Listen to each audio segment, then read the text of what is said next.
Hello again. Commercial olive growing began in New Zealand in Marlborough after cultivars were imported from Israel in the late 1980s. Since that time, olive groves have spread throughout the country. In Wairarapa, the olive press has been extracting oil on behalf of growers since 2001. They've recently opened a new pressing and bulk oil storage facility and retail shop in Greytown. The olive press is a business which was originally set up as a toll processing operation to receive in the olives from growers all over the Wairarapa and as far north as Hawke's Bay and Kapiti, and press those olives into oil and return that oil to the growers. Where we've developed now is that we're turning the business into more of a year-round business where we will take ownership of some oil, we'll trade that oil, but we're still returning oil to those brand owners who want to have their own oil and are doing their own marketing and selling.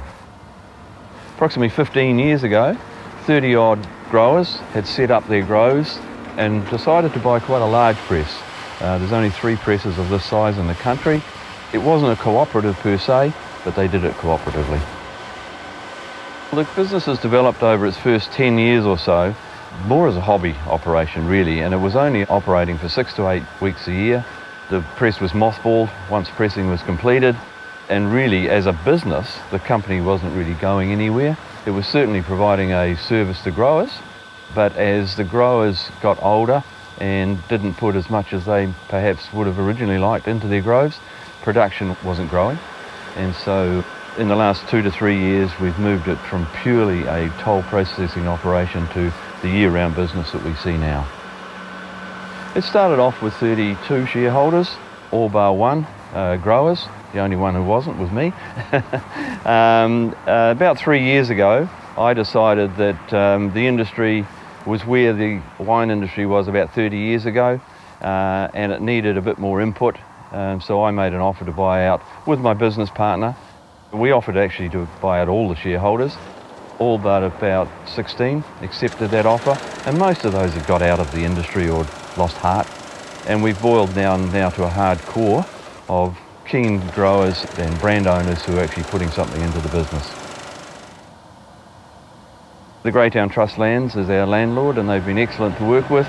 It was purpose-built for us to our design in collaboration with them, and it's enabled us to expand into bulk oil trading and the retail store that you see now. The olives received here at the door, and they're weighed in through the set of load scales. From there they're put into a hopper where they go through a washing plant, up through a hammer mill, into our malaxing vats, which are a heated system to warm the fruit up.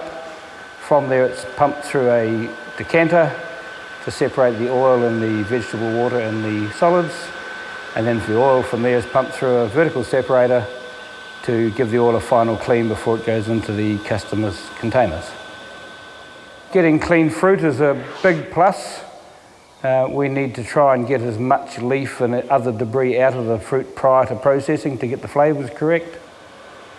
This plant is set up solely for doing extra virgin olive oil with no further processing.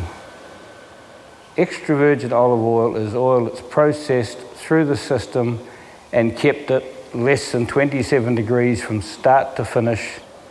The waste stream at the moment is composted or used as mulch in its natural state. This is classic Wairarapa high quality extra virgin olive oil.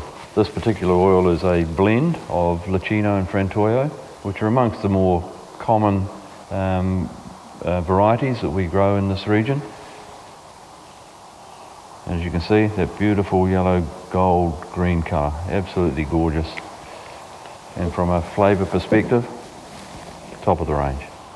When it's tested, it's world quality. I mean, a lot of our oils are winning international medals at the moment, but to be a extra virgin olive oil, it has to be sent to a laboratory. Ours are sent to a laboratory in New South Wales, and it has to meet certain flavour profiles, polyphenols and free fatty acids, and those are pretty stringent criteria. I think the thing that has to happen to get more New Zealand oil sold in the New Zealand supermarkets and delis and so forth is twofold. One is price, obviously, because the New Zealand consumer is price sensitive. And secondly is education. From a price point of view, yes, we have to get the price down, but we don't have to reduce it to the level of imported oil. It's a combination of those two things, the education and getting the price down to a sensible level. We take the view that the New Zealand market's untapped, and until such time as we've got sustainable supply, long-term, sustainable, high production, we're not even going to look at exporting because we can't deliver. In 30 years' time, we'll get there, but that's not part of our dream for the next 5 years. The vision for me and for the Olive Press Limited is to see an industry created. That's the reality. I keep saying to people we are where the wine industry was 30 years ago. I believe that we have to educate the public to the quality of the oils that we're producing, which are phenomenal, and to accept that a lot of the imported oil, in fact most of it, is not good quality. And we've got to get the production up, because if we can get the volume of production up, and that requires people to be looking after their groves, then we can actually hold costs, or in fact on the basis of higher volume, reduce cost.